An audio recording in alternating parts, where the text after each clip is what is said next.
Hola, buenas tardes. Gusto saludarlos a todas y a todos. Hoy día vamos a seguir con nuestro curso, con este ciclo de charlas, en que hemos estado viendo distintas materias que son de interés para las municipalidades. En particular, hoy día va a ser una clase especialmente destinada a ver litigación, digamos, a través de requerimientos de inaplicabilidad que se han dado ante este tribunal respecto de algunas leyes que rigen especialmente a las municipalidades, como por ejemplo la de rentas municipales.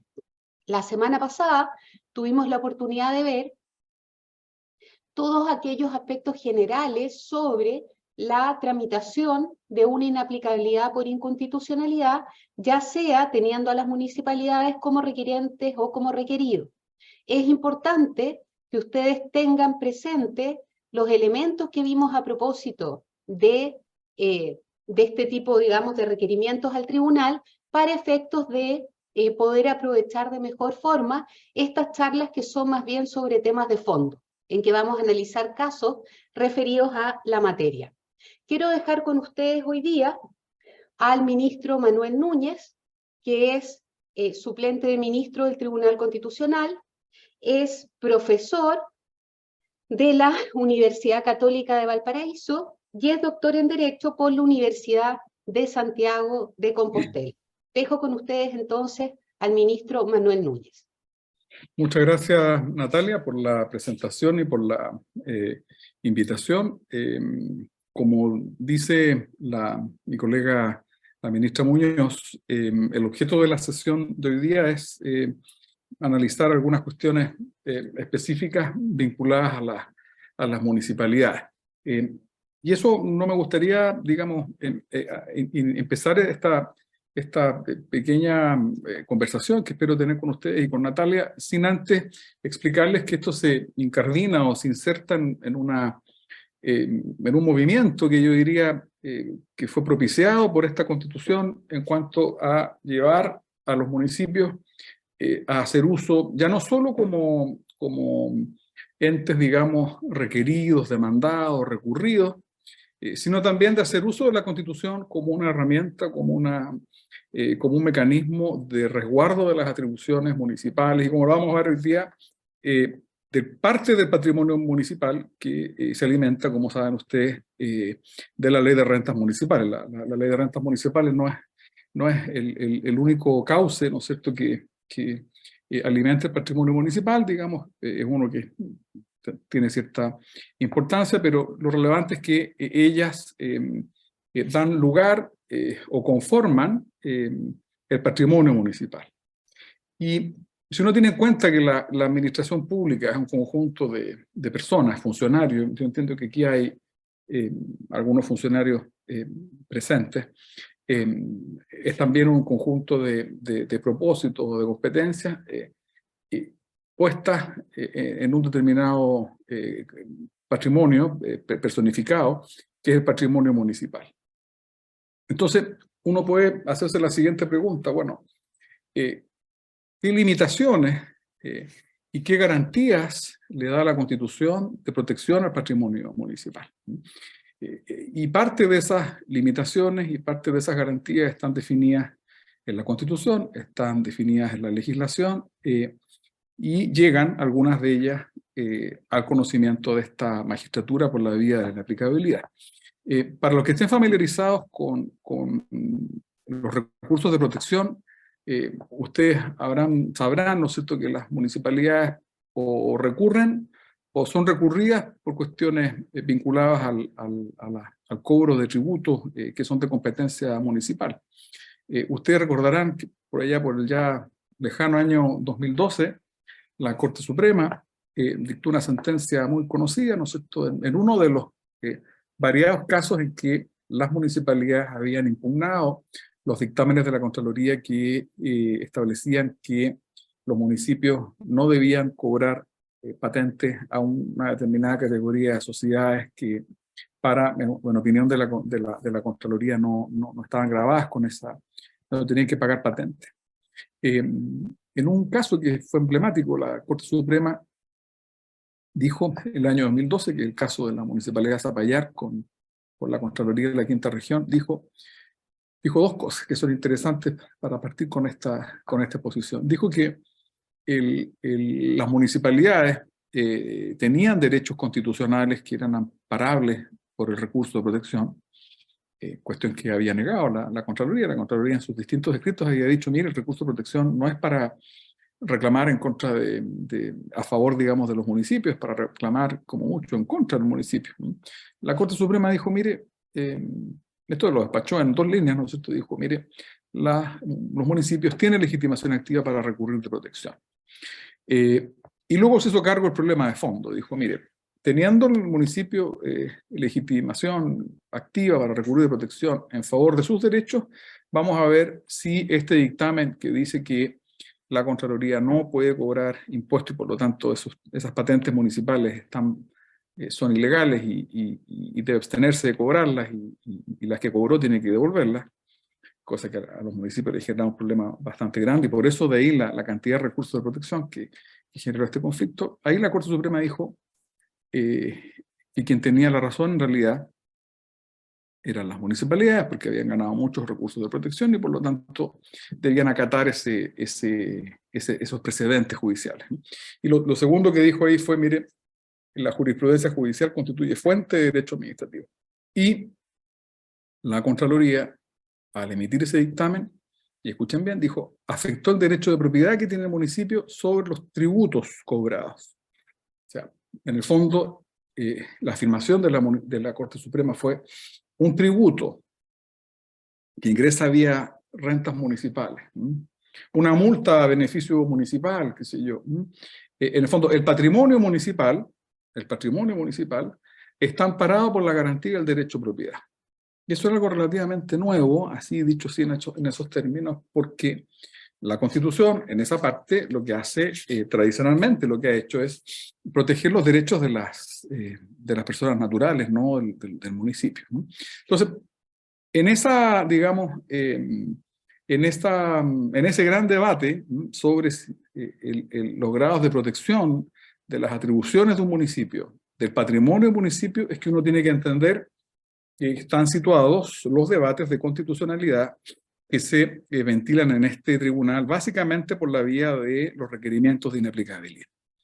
Aquí viene, ya explicado ese contexto, lo segundo que les voy a decir. Como decía la ministra Muñoz recién,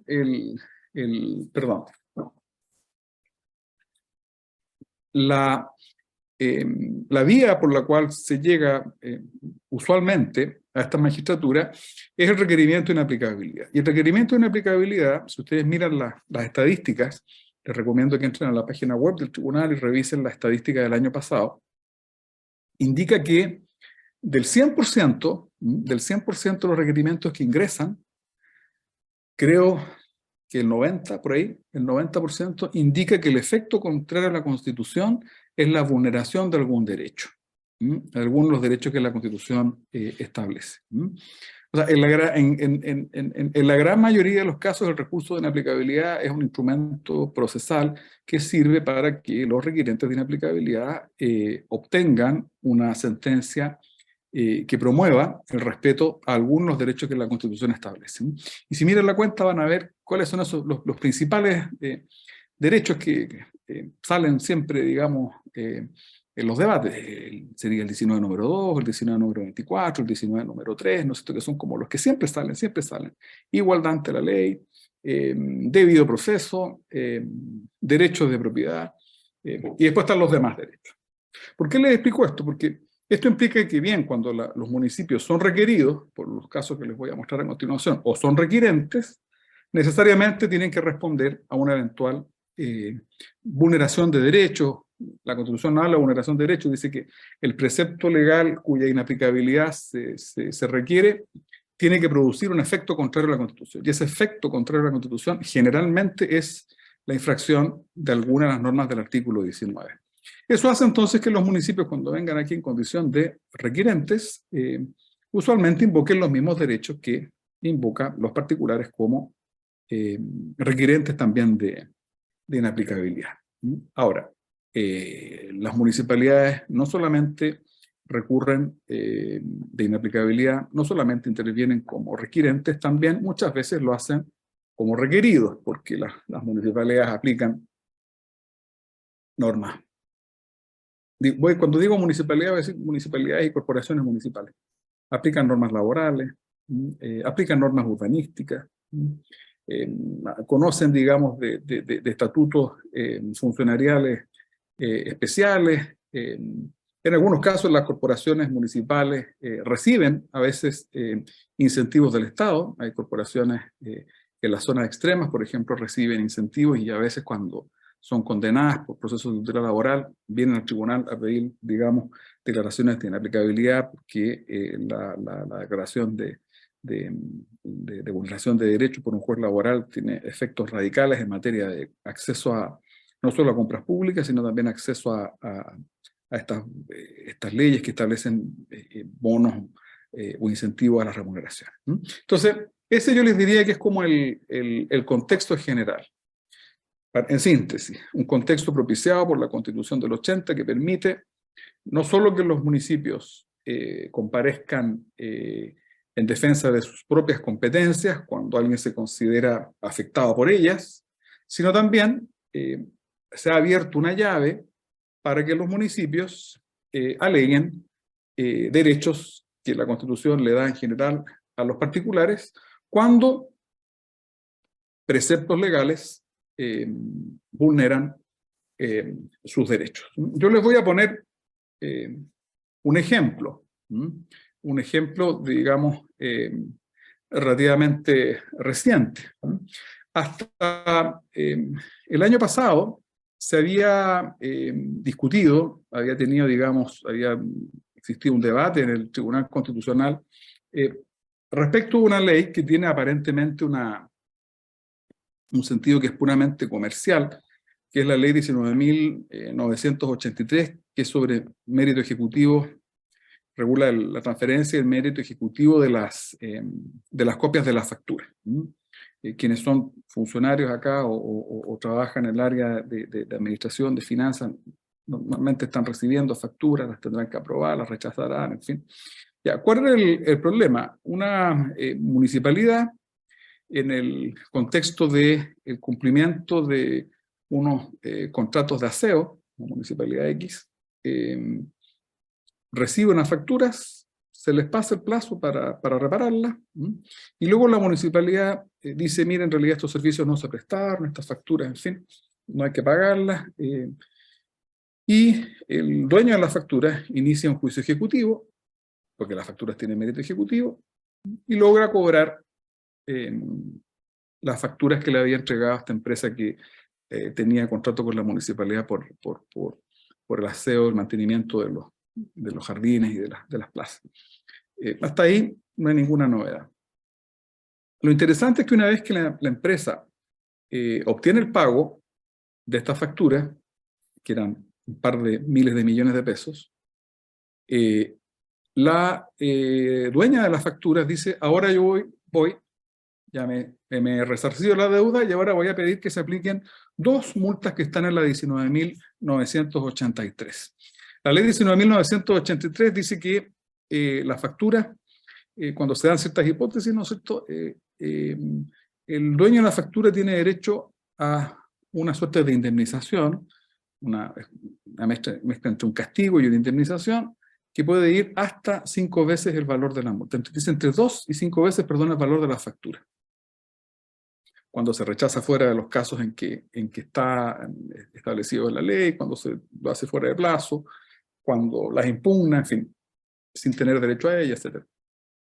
Entonces el municipio viene y dice, mire, si yo sumo el valor de las facturas, que son 2.000 y fracción, lo multiplico por el máximo, que es hasta 5, me están cobrando una factura, me están cobrando una multa que rodea los 10.000, 11.000 millones de pesos. Pongámosle 11.000 millones de pesos.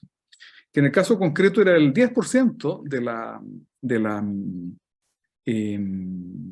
del patrimonio municipal de un año.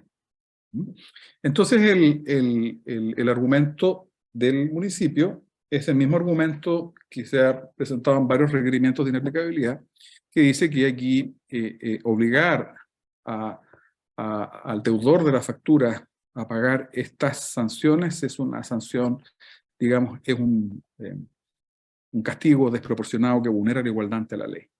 Hasta ahí es el argumento estándar de cualquier tipo de inaplicabilidad en contra de la ley 19.983. ¿Dónde viene el añadido respecto de la protección del patrimonio municipal?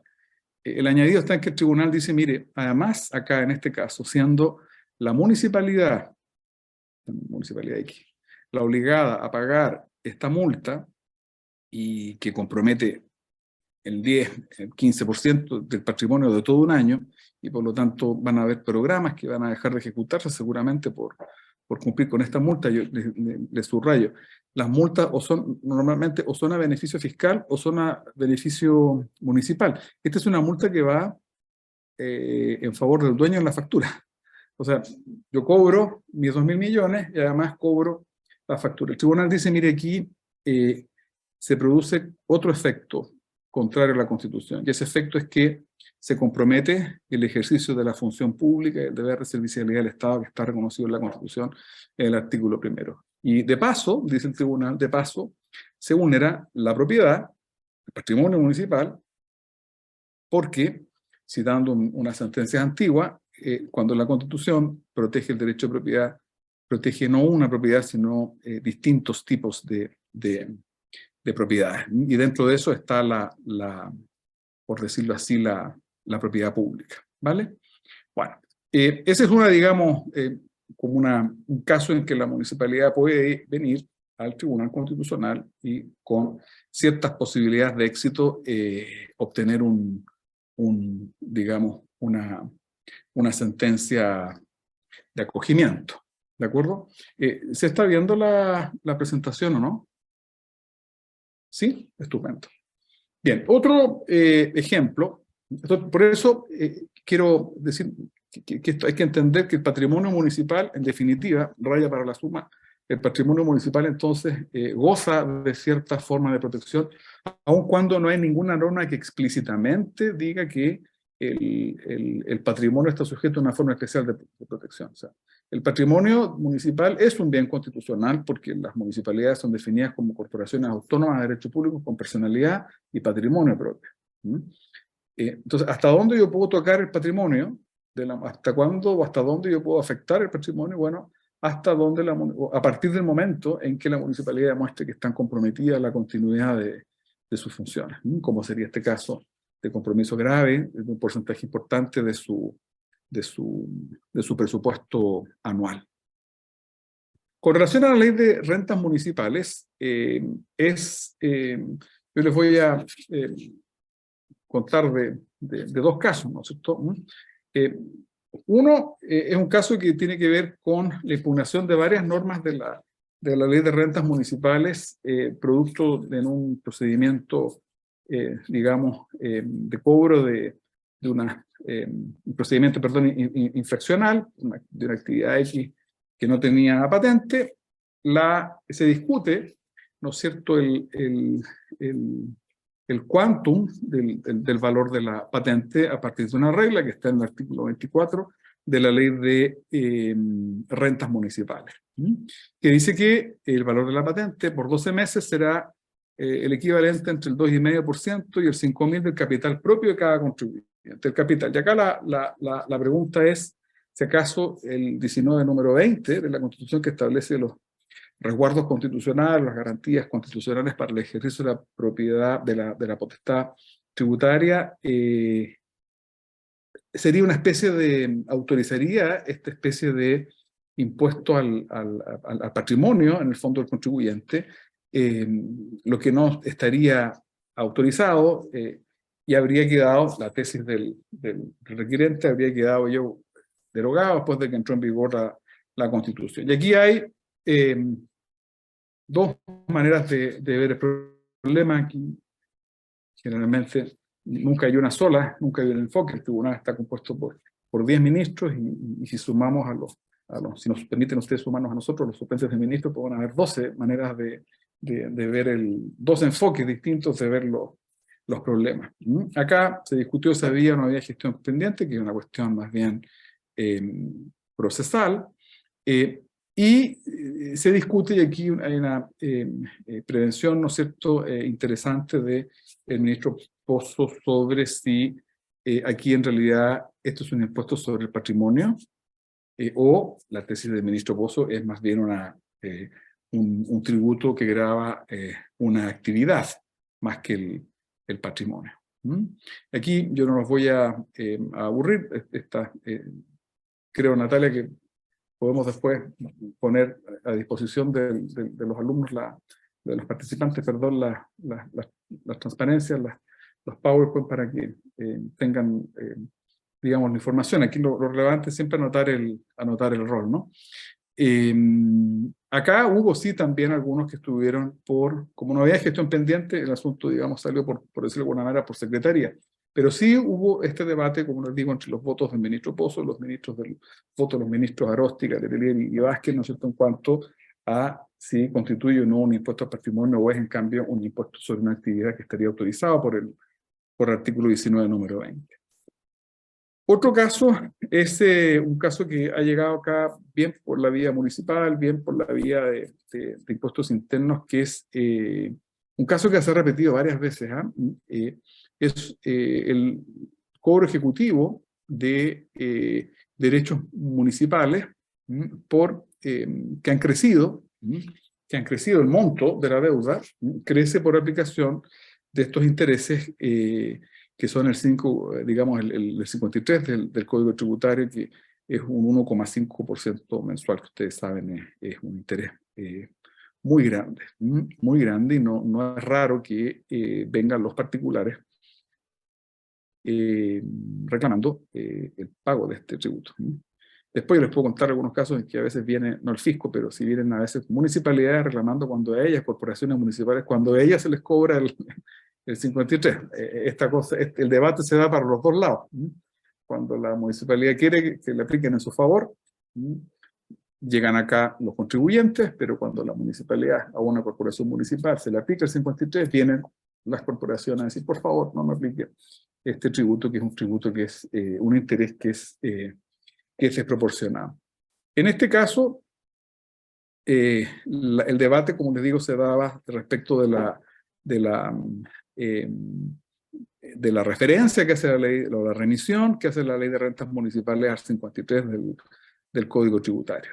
Y la decisión de esta sentencia es que este tributo establece una sanción desproporcionada, que era, aquí en la misma palabra, el mismo adjetivo, lo desproporcionado, el principio de igualdad ante la ley, ¿no es cierto?, porque no tiene, digamos, proporción con relación a la falta.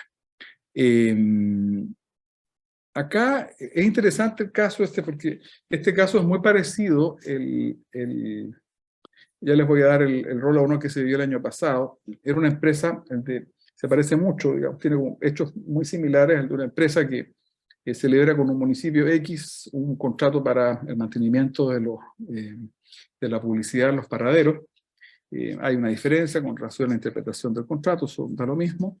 Se entiende, la municipalidad entiende que la empresa de publicidad ha incumplido este contrato, y como lo ha incumplido, lo que hace la municipalidad es cobrarle retroactivamente los derechos a que habría estado obligada a pagar la empresa de haber estado usando un bien nacional de uso público. Le aplica la ordenanza, y sobre esos impuestos tributos adeudados le aplica el interés tributario del artículo 53, ¿cierto?, como consecuencia de esa sanción. Y aquí el tribunal dice, mire, una cosa es que el 53 se justifique cuando el contribuyente no paga lo que tiene que pagar, y otra cosa es cuando se han generado estas diferencias y cuando han habido retrasos en el fondo o prolongaciones de una disputa en el tiempo que no le es completamente imputable al contribuyente, ¿no es cierto? En ese caso se daría un efecto contrario a la Constitución. Ese es como el ejemplo, digamos, típico. Bueno, esos son mis... perdón, parece que me salí de la... ¿Se está viendo la presentación o no? ¿Sí? Sí, Sí, se ve. Manuel. Y lo que pasa es que ya para ir terminando y darle la palabra a la la ministra Muñoz. Otro caso, naturalmente aquí, en el que les acabo de mencionar, siempre hay posibilidades de distintas visiones.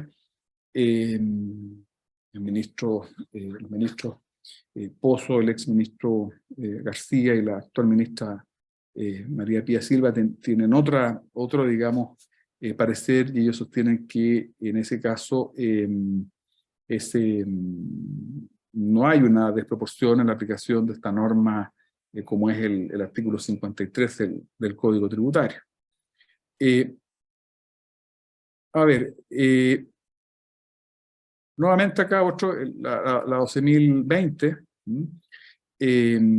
es un procedimiento, digamos, de cobro por derechos municipales. Este es el caso que les mencionaba yo de la posibilidad de recurrir a estas tasas, ¿no es cierto?, y considerar, acá volvemos a lo mismo, de que el derecho de propiedad en el fondo limita, y con esto termino, en el primer caso era un caso en que la propiedad municipal estaba constitucionalmente garantizada frente a otras normas que podían generar un detrimento en el patrimonio, por lo tanto una dificultad añadida para el cumplimiento de funciones municipales.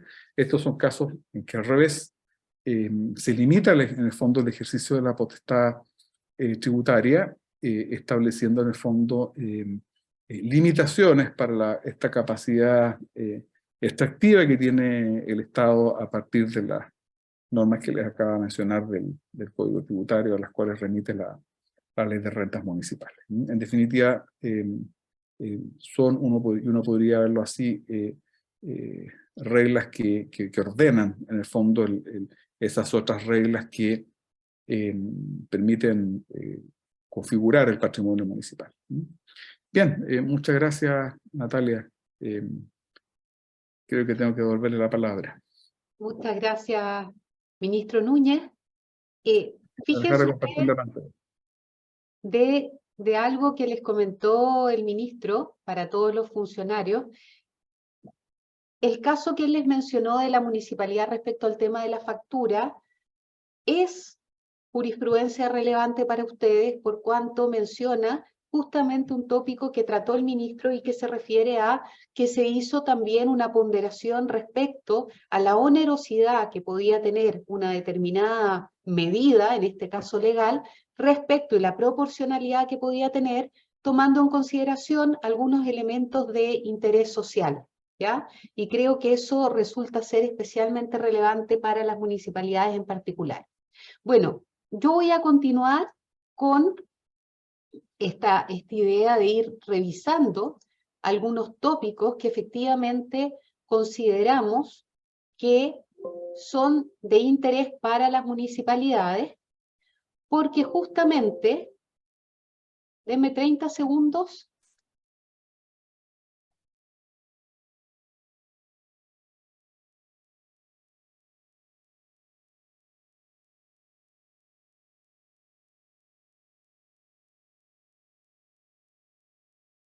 y ahora sí les comparto.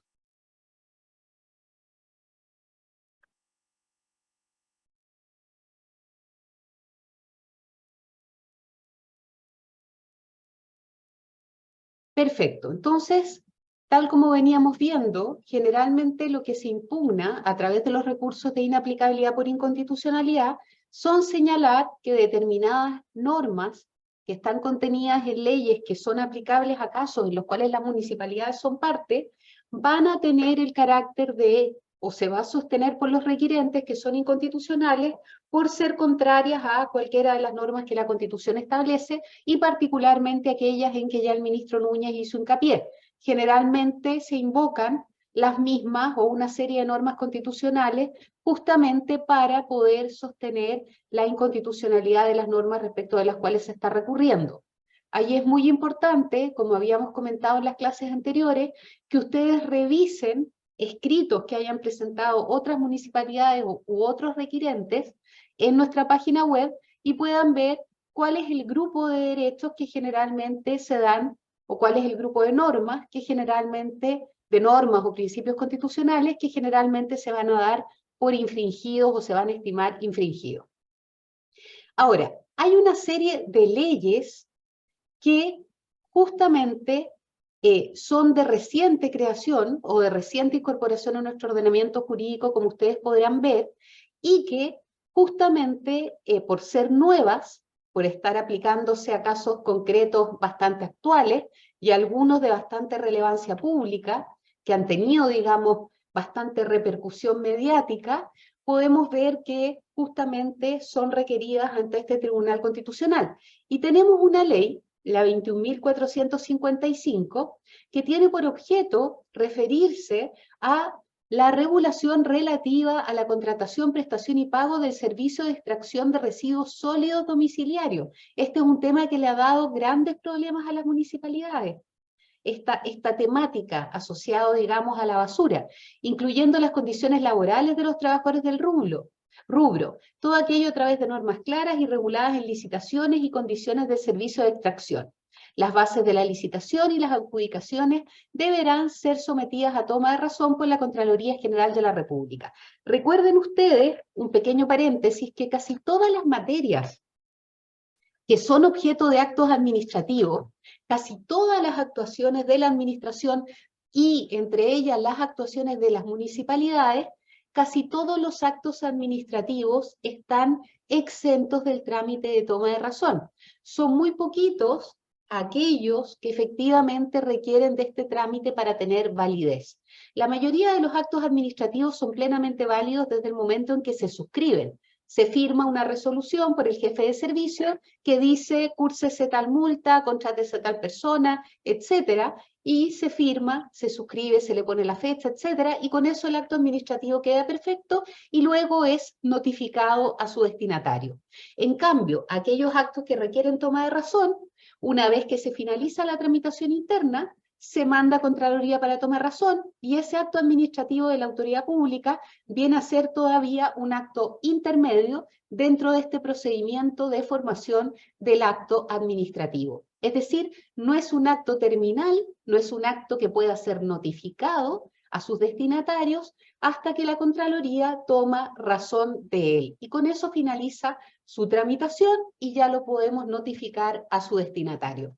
Por lo tanto, estas adjudicaciones que deben ser tomadas de razón por Contraloría son bastante excepcionales dentro del contexto general, del cual venimos hablando. ¿Qué elementos podemos mencionar como modificaciones legales que se efectuaron? En primer lugar, se incorpora un artículo octavo cuáter nuevo y se modifica el artículo 27 de la Ley Orgánica Constitucional de Municipalidades. En segundo lugar, se modifica el artículo 6 de la Ley 19.886 sobre bases de contratos administrativos, suministro y prestación de servicios. Generalmente uno tiene leyes que ordenan modificar otras leyes. Ya eso no es nada fuera de lo común y obviamente se incorporan a aquellos textos que van a ser modificados. Entonces, hay otros elementos que uno puede destacar de esta ley. Primero, modifica, como decíamos, la Ley Orgánica Constitucional de Municipalidades y le autoriza, esto es muy interesante, a poder celebrar convenios con la Tesorería General de la República para que éste efectúe el pago a proveedores de servicios concesionados. Ello podrá realizarse directamente con cargo a la recaudación del impuesto territorial de beneficio municipal correspondiente. En caso de ser insuficientes los recursos disponibles por esta vía, el pago se realiza con cargo a la participación mensual correspondiente del Fondo Municipal. Para esto, la Tesorería deberá informar a la Subsecretaría de Desarrollo Regional y Administrativo.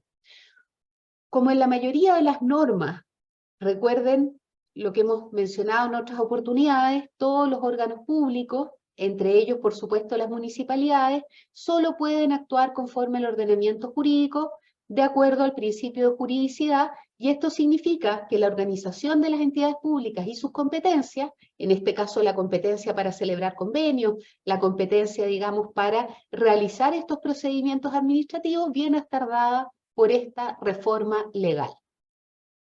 Y eso es especialmente relevante porque es justamente la norma que habilita a realizar o a, digamos, tramitar o desarrollar estos procedimientos.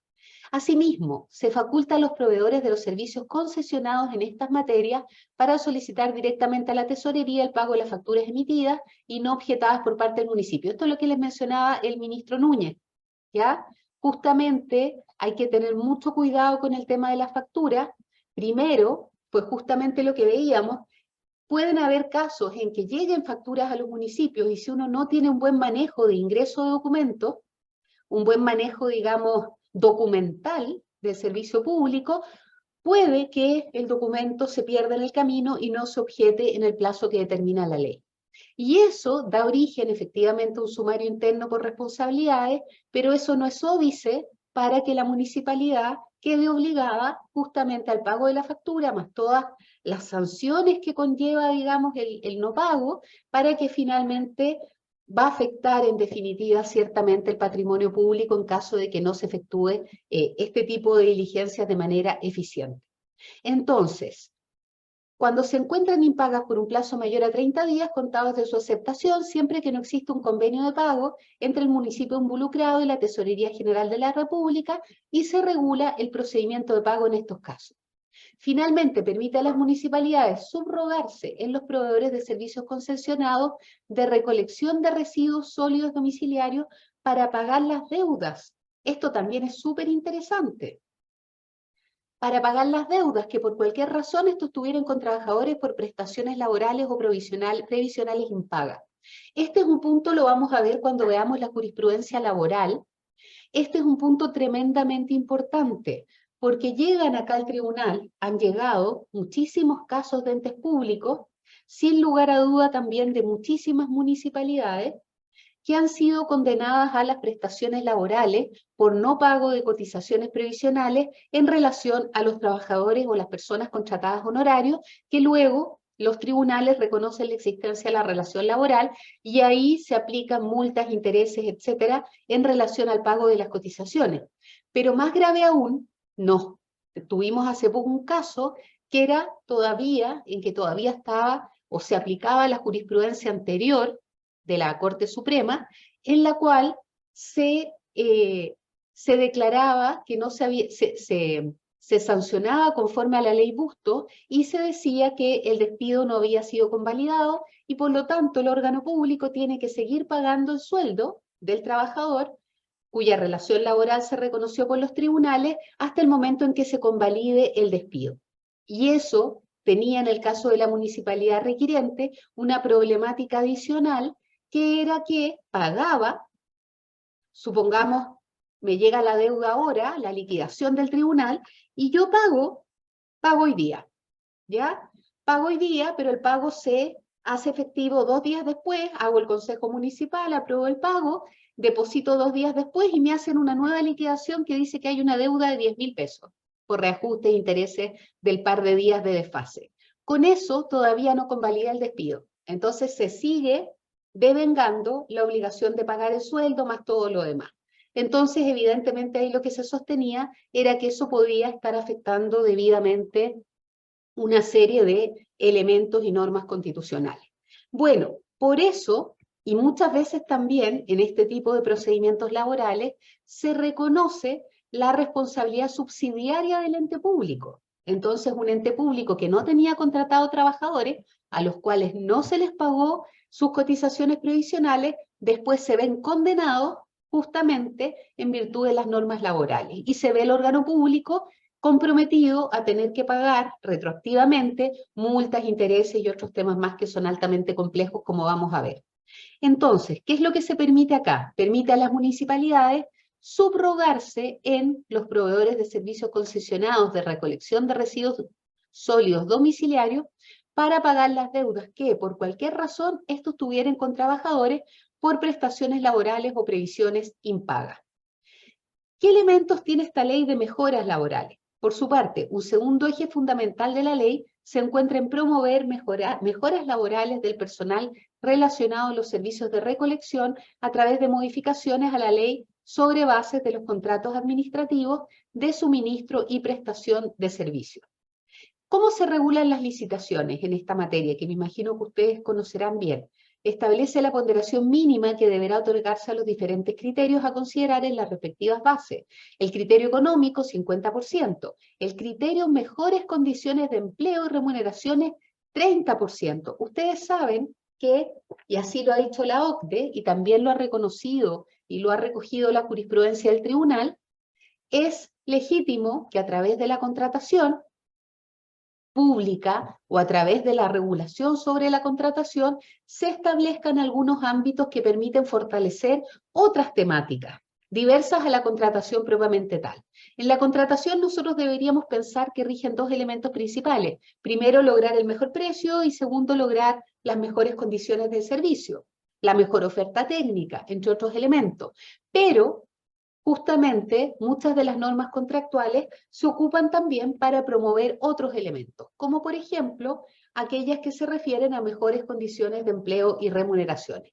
O aquellas, por ejemplo, que lo vamos a ver también en una de las clases posteriores, aquellas que se refieren a evitar ciertos fenómenos, como por ejemplo, que aquellas personas que tengan sanciones en el ámbito laboral por vulneración de derechos de los trabajadores o de la libertad sindical, queden fuera de poder contratar con el Estado a través de los mecanismos de contratación pública, justamente por haber sido sancionados en estos ámbitos laborales. Y toda esa jurisprudencia, como les comentaba, está reconocida en diversas sentencias de este tribunal. Entonces, ¿qué podemos decir respecto al control de constitucionalidad en estas materias? De acuerdo al artículo 92, número 1 de la Constitución, le corresponde a la magistratura, a nosotros, pronunciarnos sobre las normas del proyecto de ley remitido que estén comprometidas dentro de las materias que el constituyente ha reservado a una ley orgánica constitucional.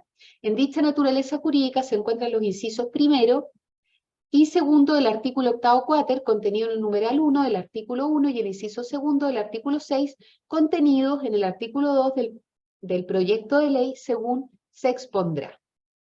Fíjense ustedes, esto se refiere al control de constitucionalidad, que es un tema bastante debatido actualmente a propósito del nuevo proceso constitucional, respecto a pronunciarse respecto a la constitucionalidad de un proyecto de ley. En este caso hubo disidencias además en que Gonzalo García y Nelson Pozo estuvieron por declarar como ley simple. La discusión que se da en este tipo de casos es que generalmente se refiere a los quórum respecto a las distintas normas, los quórum con que esas normas fueron aprobadas en un proyecto de ley. Y muchas veces lo que se dice es que algunas normas que debieron haberse visto o votado con un quórum superior fueron objeto de una votación de quórum de simple ley. Y eso genera justamente estas discusiones respecto a si una materia es objeto de ley simple o de ley orgánica constitucional. Y en este caso, por ejemplo, los ministros señores Gonzalo García y Nelson Pozo estuvieron por declarar como ley simple los incisos primero y segundo del artículo octavo cuater, contenido en el numeral 1, al no conferir tal norma atribuciones esenciales de las municipalidades. Esto, ¿por qué los afecta a ustedes? A propósito de las discusiones de leyes que afectan a las municipalidades. Me imagino que a través de sus asociaciones participarán ustedes muchas veces justamente en los debates sobre leyes que en definitiva van a modificar el cuerpo legal principal que nos rige, que es la ley 18.695.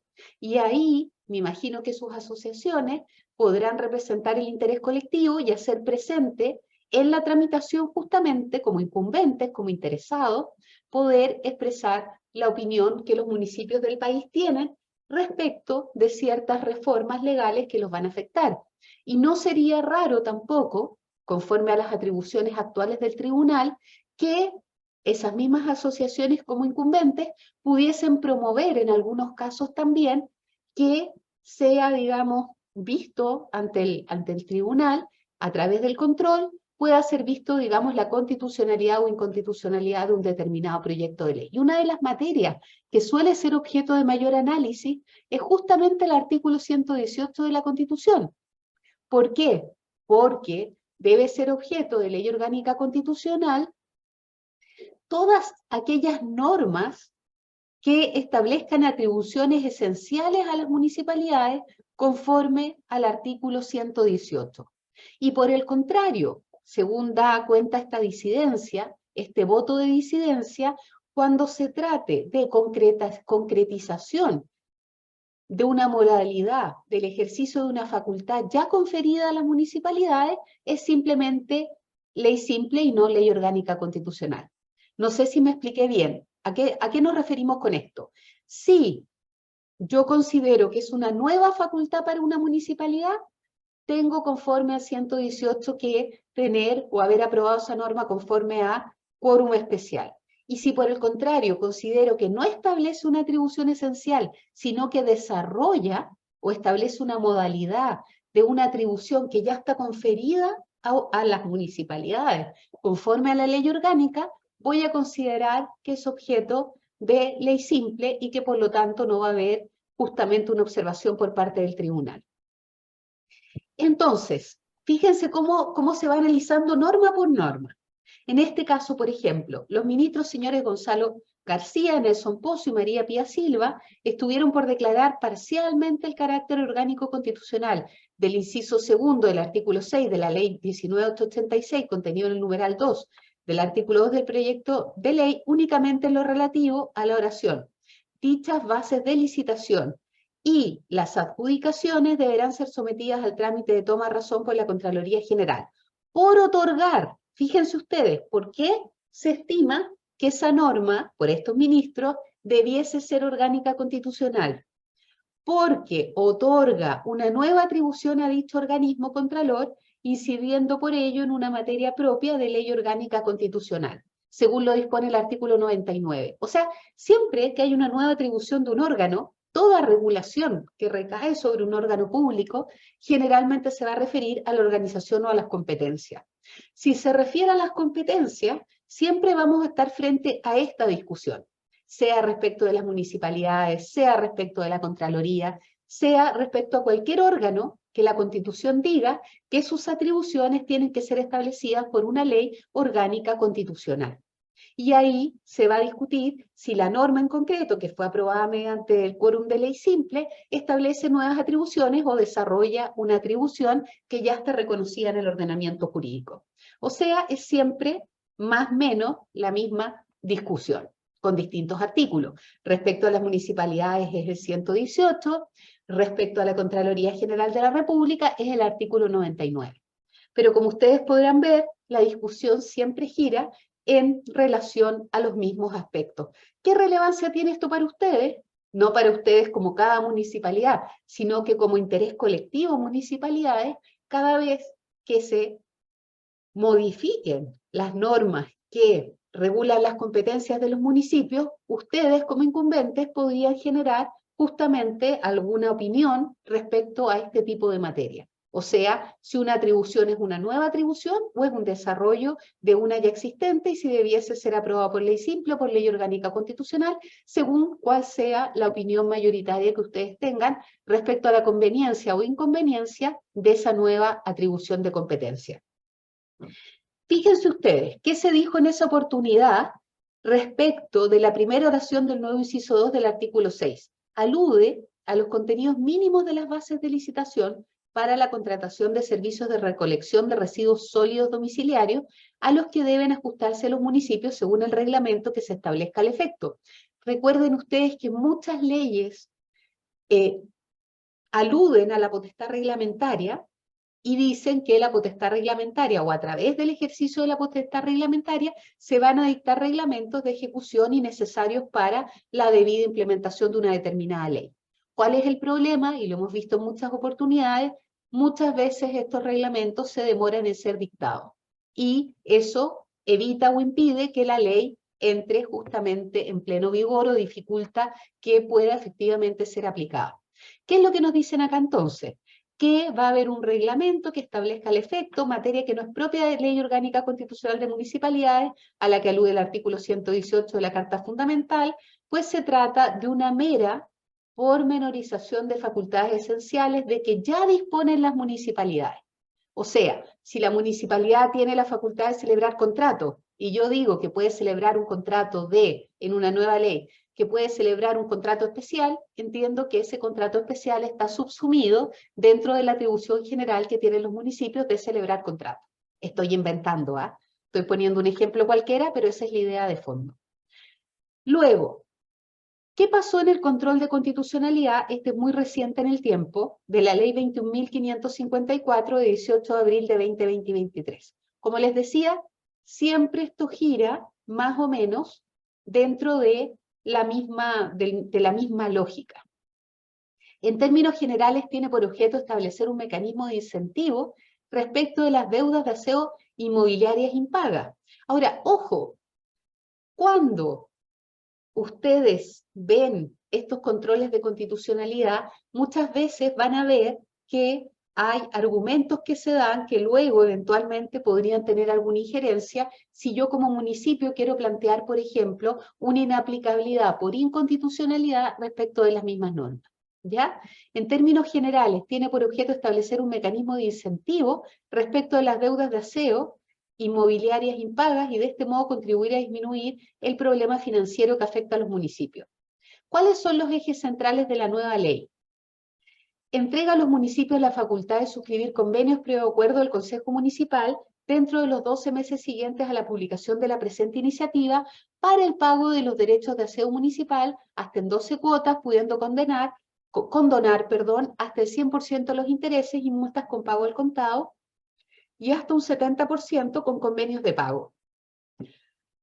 Faculta asimismo a las municipalidades para condonar el total de las deudas, incluyendo multas e intereses que posean una data mayor a 5 años de antigüedad, contados desde la fecha en que se hacen exigibles, previo acuerdo del Consejo a propuesta del respectivo alcalde. Según me comentaban varios alumnos del magíster, este tema ha generado actualmente en las municipalidades una enorme cantidad de litigios respecto a esta materia. Autoriza que las municipalidades celebren convenios de colaboración con el Servicio de Tesorería para la recaudación y cobro administrativo y judicial de las rentas o ingresos municipales.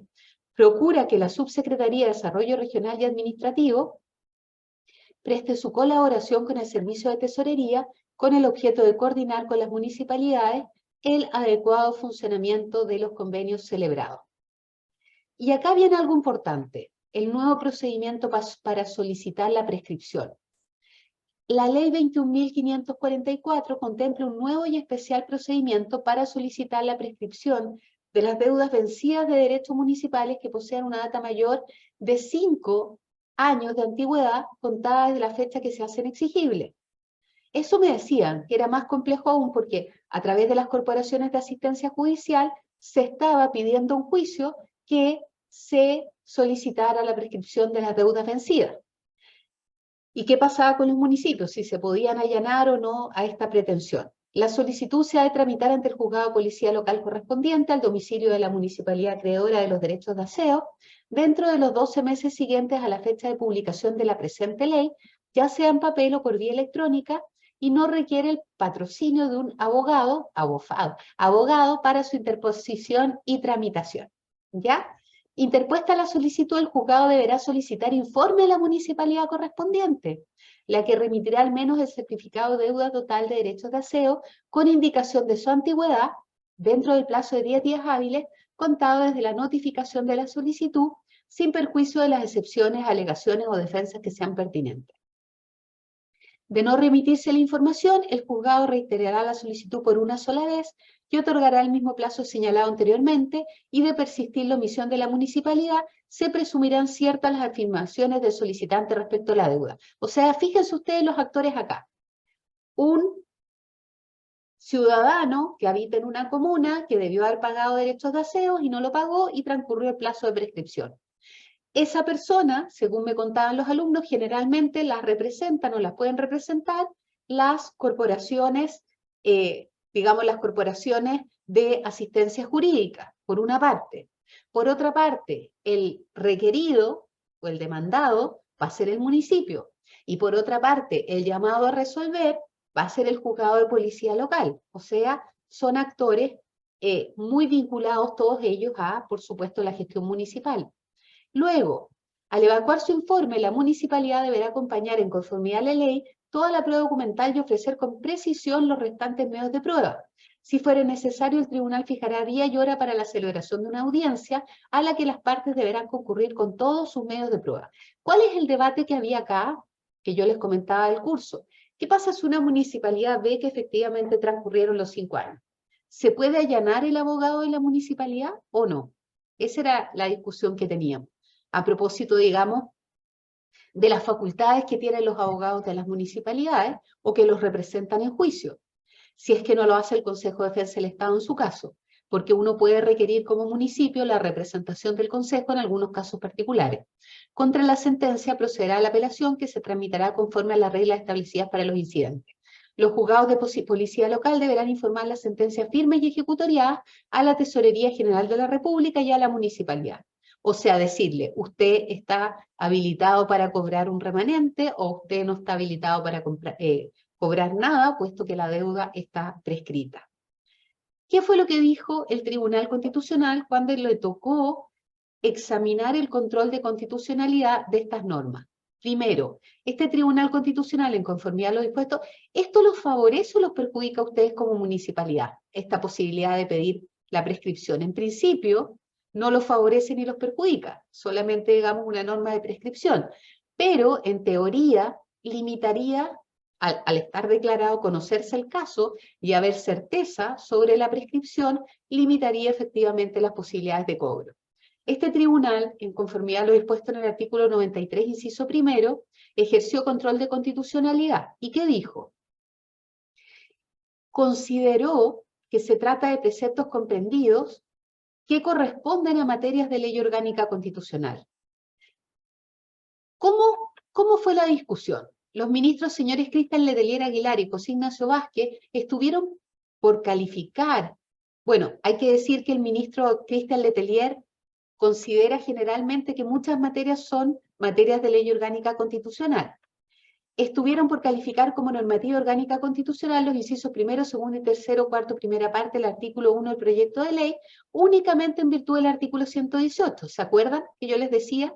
Las atribuciones de las municipalidades deben ser determinadas por ley orgánica constitucional. Ello en cuanto la normativa incide en el ámbito que la Constitución ha reservado a normativa orgánica constitucional al reglamentar funciones y atribuciones de las municipalidades de conformidad a ese artículo 118. Y aquí ustedes pueden revisar una serie de sentencias en estas materias que se pronunciaron sobre la interpretación del artículo 118, o más bien de normas en relación a ese artículo. Y como les decía el ministro Núñez, la mayoría de los ministros pueden además tener votos particulares, e incluso en estas materias también, considerando algunos que algunos incisos o que algunas normas debieron haber sido objeto de ley orgánica constitucional, otros que algunas no, y otros que ninguna. O sea, pueden haber tantos votos como ministros hay. Esa es la realidad. Ahora, generalmente uno ve 3 o 4 votos generalmente uno ve 3, voto mayoría, voto minoría y eventualmente alguna prevención o algún voto particular. Pero, en este caso, fíjense ustedes, este caso fue extremadamente, las consideraciones fueron muy dispersas. Fíjense ustedes, la ministra señora Nancy Yáñez, el ministro Nelson Pozo y la ministra María Pía Silva estuvieron por no calificar como normativa orgánica constitucional el artículo primero, etcétera, etcétera, etcétera. O sea, la dispersión de votos puede ser tremendamente diversa. Solicitud de prescripción dentro de los 12 meses. El carácter constitucional del artículo 1, inciso cuarto del proyecto de ley que establece que dentro de los 12 meses siguientes a la fecha de la publicación de la ley, se podrá tramitar ante el juzgado de policía local la prescripción de las deudas vencidas de derecho a aseo municipal que posean una data mayor a 5 años de antigüedad contados de la fecha en que se hacen exigibles. Y el número 1 del inciso cuarto de tal disposición fue declarado con el voto dirimente de la presidenta como constitucional. ¿Se fijan o no? ¿Qué pasa también cuando yo afecto un tema de competencias de los tribunales? Ahí también, cuando yo establezco una nueva competencia para un tribunal, generalmente también se suscita la discusión acerca de el quórum que debió haber existido para tramitar esa ley, o sea, si era ley simple o ley de quórum calificado. Bueno, fíjense ustedes, A la luz de lo expuesto, se observa que en el examen de las normas del presente proyecto de ley se observa que se configura entonces lo siguiente, que un conflicto en el que el municipio tiene un interés pecuniario, el cobro de declaración de la prescripción de obligaciones dinerarias de gobernados con el municipio, como son los derechos de aseo, será conocido y resuelto por un tribunal de policía local de la propia comuna involucrada. Es del caso mencionar que por diversas disposiciones de la ley 15.231, los funcionarios de tribunales de policía local se rigen por el estatuto administrativo de los funcionarios municipales, y quienes laboran en ellos tienen tal carácter. Y si bien el artículo 8º de la ley 15.231 dispone que los jueces de policía local serán independientes, acá lo que se está cuestionando es la independencia de los jueces de policía local para conocer esta materia. Son independientes de toda autoridad municipal en el desempeño de sus funciones y que no serán calificados en sede administrativa.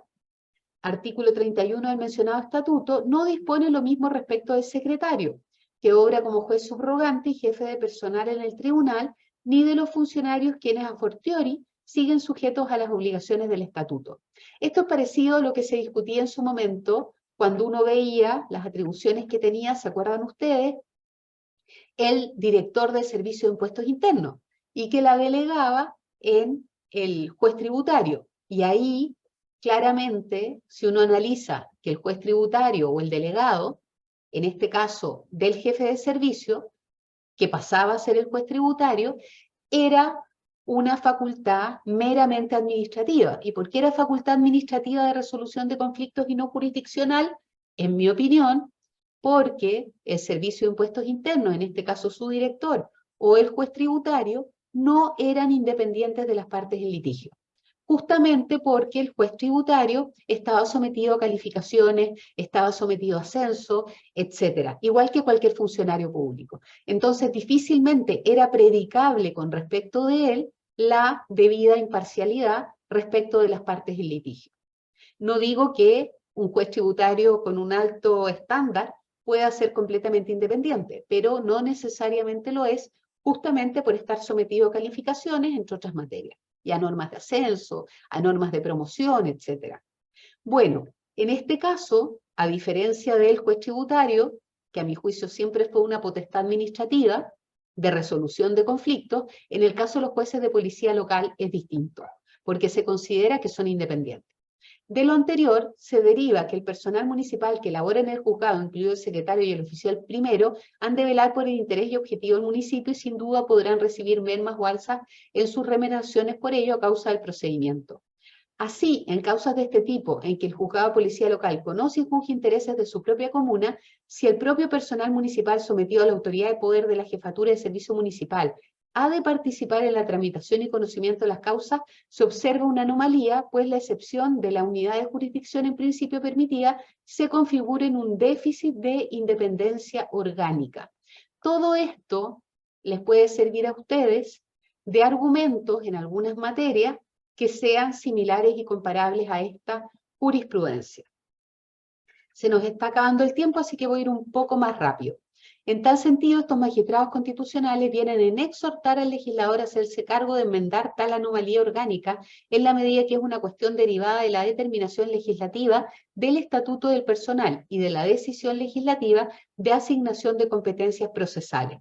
Cabe resaltar que el presente voto no es un cuestionamiento global ni menos abstracto a la existencia y estatuto de tribunales de policía local, que realizan una importantísima y además constitucionalmente necesaria labor en un sinfín de materias, sino que el presente voto no es más que una declaración de inconstitucionalidad puntual y específica de una norma legislativa de competencia jurisdiccional referida a que el municipio termina determinando el juzgamiento de sí mismo. Es lo que antiguamente en derecho administrativo o francés se llamaba jurisdicción retenida, cuando el mismo órgano administrativo se juzgaba a sí mismo, a través, por ejemplo, de la existencia de tribunales administrativos que veían los litigios de los particulares con la administración, pero esos tribunales administrativos estaban radicados en la misma administración pública. Por lo tanto, como veíamos el caso del Servicio de Impuestos Internos antiguamente, antes de la creación, antes de la gran reforma que creó los tribunales independientes en la materia, eran casos claros de jurisdicción retenida. Y en los casos de jurisdicción retenida, yo prefiero hablar de no jurisdicción. justamente porque no se cumple con el parámetro de la independencia. Y en ese sentido, no es jurisdicción, no es ejercicio de la jurisdicción, sino que es ejercicio de facultades administrativas de resolución de conflictos. Pero ahí les tengo que decir que mi postura hay posturas distintas, digamos, en estas materias. Para mí, si no hay independencia, no hay ejercicio jurisdiccional, sino meramente un ejercicio administrativo que es plenamente comparable a un recurso de reposición o a un recurso jerárquico, donde el superior jerárquico o el mismo funcionario del cual emanó el acto administrativo, lo revisa conforme a sus atribuciones administrativas. Bueno, aquí viene esta prevención en que se dice que cabe resaltar que el presente voto, este es un voto, no es la mayoría, no es un cuestionamiento global ni menos abstracto a la existencia y estatuto de tribunales de policía local, sino que a esta atribución en particular. Así, toda declaración de inconstitucionalidad de normas esenciales de competencia en sede de control preventivo, acuérdense que estamos hablando del control preventivo, no de una inaplicabilidad, que es lo que habíamos visto hasta ahora, acarrea una consecuencia. El derecho a la acción y al proceso no permiten que el ciudadano quede sin acceso a tribunal competente, y siendo la competencia materia de ley, a falta de la norma declarada inconstitucional, habrá que buscar otra en el ordenamiento jurídico. Y en este caso, no son otras que las normas generales de causas civiles existentes en el antiguo Código Orgánico de Tribunales vigente, dictadas y validadas también por el legislador democrático. En efecto, el proyecto busca agilizar la declaración de prescripción, etcétera, etcétera. ¿Se fijan ustedes cómo muchos temas, no solamente muchos temas que los afectan a ustedes, y eso era justamente, espérenme, algo pasó y me dice mute, pero no sé si estoy muteada. Espérenme un segundito que voy a cerrar la presentación y voy a agrandar. Perfecto.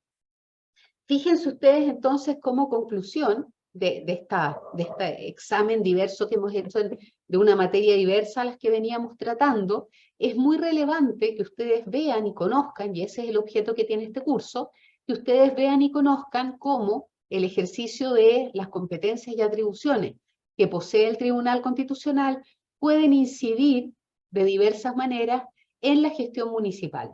Y, digamos, esperamos que con esto podamos llegar justamente a generar. Buenas tardes, ¿no se pueden ver los PPT? Ah, ya.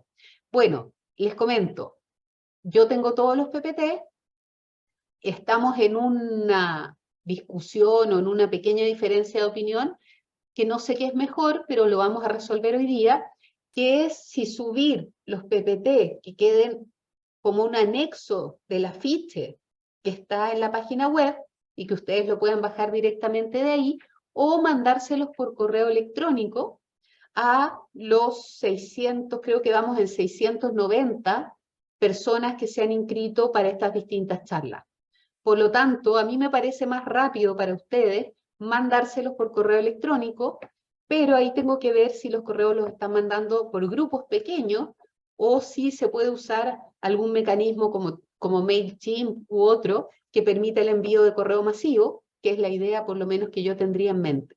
Entonces, lo más probable es que esta semana les mandemos los PPT que corresponden a las charlas que hemos realizado hasta ahora, o sea, les mandaríamos 8 PPT para que ustedes los puedan tener como complemento a las charlas que hemos realizado y que ustedes han asistido de manera presencial. Bueno, junto con darles las gracias y agradecerle también al ministro Núñez que haya participado en esta sesión, nos queremos despedir de ustedes y esperarlos en las charlas de las próximas semanas, que lo vamos a hacer con la ministra Silva, y que tiene por objeto revisar la jurisprudencia, que también es muy relevante en estas materias para las municipalidades, que tiene por objeto revisar la jurisprudencia respecto de las compras públicas. Particularmente, quienes, como decíamos, por una condena en un juicio laboral, por vulneración de derechos o por prácticas antisindicales, al haber una condena, va a quedar esa empresa al margen o sin cumplir uno de los requisitos necesarios para poderse proceder a la contratación pública. Van a quedar marginados de poder ser oferentes o contratantes con la administración. Bueno, un gusto verlos. No sé si el ministro Núñez se quiere despedir. Por mi parte, un gusto verlos y nos vemos la próxima semana. Muchas gracias. Hasta luego. Tengan buena tarde. Nos vemos, adiós. Chao, chao.